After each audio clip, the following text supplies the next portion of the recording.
கோவை சூலூரில் கொல்லப்பட்ட சிறுமியின் குடும்பத்திற்கு தமிழக பாஜக சார்பில் 1 லட்சம் ரூபாய் நிவாரண உதவி வழங்கப்பட்டுள்ளது. சிறுமியின் சொந்த ஊரான சேலம் மாவட்டம் மேட்டூர் அருகே உள்ள உக்கம்பருத்திக்காடு என்ற கிராமத்திற்கு சென்ற அக்கட்சியின் மாநில துணைத் தலைவர் KP ராமலிங்கம் மற்றும் நிர்வாகிகள் சிறுமியின் பெற்றோரை சந்தித்து ஆறுதல் கூறினர்.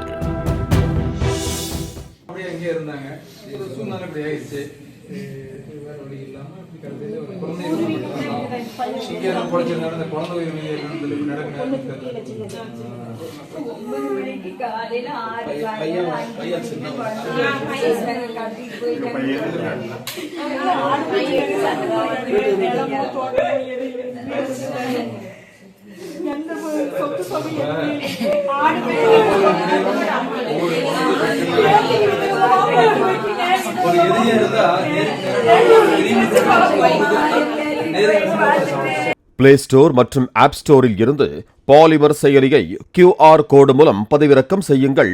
செய்திகளை உடனுக்குடன் பெறுங்கள்.